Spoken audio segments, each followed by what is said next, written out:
नमस्कार, आप देख रहे हैं हमारी चौपाल।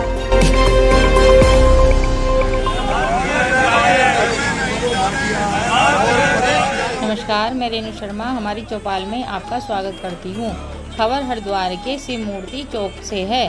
पर्यटन मंत्री सतपाल महाराज के बाहरी ट्रैवल कंपनियों को उत्तराखंड में ऑफिस खोलने के लिए आमंत्रित करने वाले बयान से ट्रैवल व्यवसायियों में नाराजगी है। हरिद्वार के शिव मूर्ति चौक पर इकट्ठा हुए ट्रैवल कारोबारियों ने सतपाल महाराज के खिलाफ विरोध प्रदर्शन करते हुए जमकर नारेबाजी की और मंत्री को हटाने की मांग की। नाराज ट्रैवल व्यवसायियों का कहना है कि कभी आपदा तो कभी नियमों से बदलाव के कारण चारधाम यात्रा ठीक से चल नहीं पा रही है, जिसका ट्रैवल कारोबार पर बुरा असर पड़ रहा है। पर्यटन मंत्री हरिद्वार के ट्रैवल कारोबारी के साथ ना तो कभी बैठक करते हैं, ना ही उनकी टैक्स माफ़ करने की मांग को माना जा रहा है। बावजूद इसके कि पर्यटन मंत्री सतपाल महाराज ने एक कार्यक्रम के दौरान दूसरे राज्यों की ट्रैवल कंपनियों को उत्तराखंड में आकर अपने कार्यालय खोलने का न्योता दे दिया है। अगर ऐसा होता है तो यहाँ का यात्रा और टूरिज्म से जुड़ा हुआ कारोबार पूरी तरह ठप हो जाएगा। चलिए आइए हरीश भाटिया जी के मुँह जवानी सुनते हैं, वो क्या कहते हैं।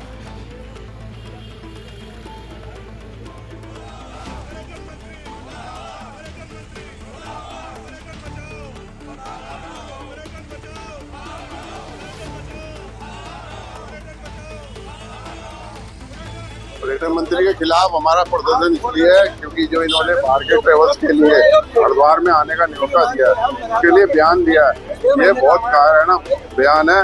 हम इसकी निंदा करते हैं और पर्यटन मंत्री को सिर्फ अपने प्रवचन तक सीमित रहना चाहिए, पर्यटन के बीच में दखल न देना चाहिए। क्योंकि पर्यटन 3 साल से पर्यटन मंत्री बने हैं, लेकिन इन्होंने हरिद्वार के उत्तराखंड के ट्रेवल व्यवसायियों से आज तक कोई मीटिंग नहीं करी कि आपका दुख दर्द क्या है।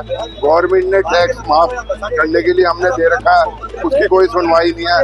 ऊपर से छोटा सा राज्य है उत्तराखंड, अभी अब 2 महीने से यात्रा बंद पड़ी है, इसका कोई ध्यान नहीं है। उससे पहले कावड़ चल रहा था, तब हमारा कारोबार बिल्कुल बंद था। तो हमारा कहना यह है कि पर्यटन मंत्री को यहाँ से बिल्कुल हटाना। समस्याएं बढ़ती जा रही हैं। अभी ताजा हमारा आज का जो विरोध है वो सतपाल महाराज के खिलाफ है। सतपाल महाराज जी ने कल एक बयान दिया है कि हरिद्वार में दिल्ली के, पंजाब के, हरियाणा, राजस्थान के जो ट्रांसपोर्टर हैं, जो ट्रैवल व्यवसायी है, उनके ऑफिस उत्तराखंड में खोले जाए।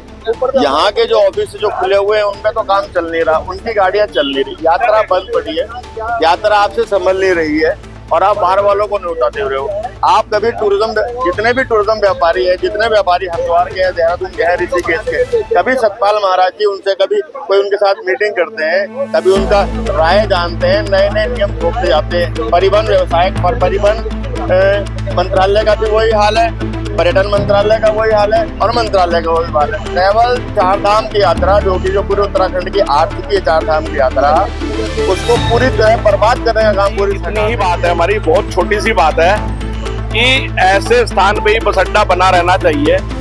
जो पहले जिन्होंने बस अड्डे बनाए, रेलवे स्टेशन बनाए, वो सोच समझ के ही बनाए।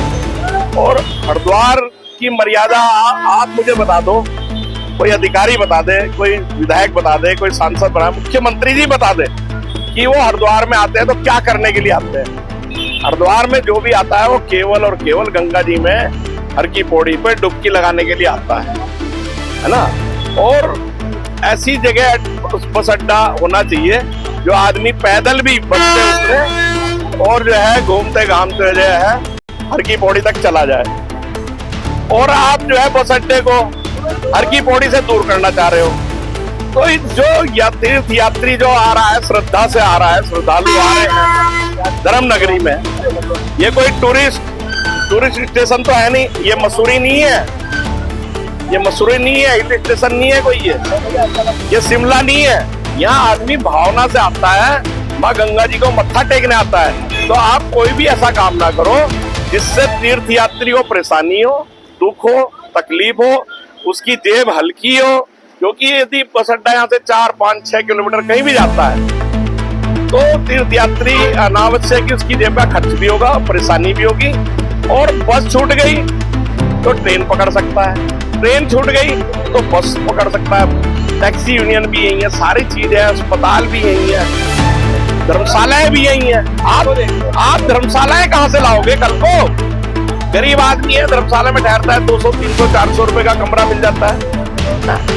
और रात बिरात जब भी आता है, सुबह आ जाए, 4 बजे आ जाए, 12 बजे आ जाए, 2 बजे आ जाए, आदमी आराम से ठहर जाता है। तो यात्री को तकलीफ ना हो, इसलिए हम सब लोग संघर्ष कर रहे हैं और यात्री की असुविधा को हम सहन नहीं करेंगे और ये संघर्ष जारी रहेगा।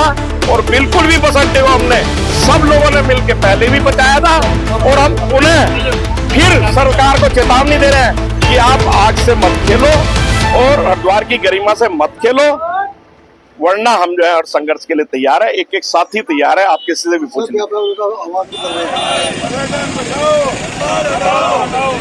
हमसे जुड़े रहने के लिए लाइक करें, सब्सक्राइब करें, नीचे दिए गए नंबरों से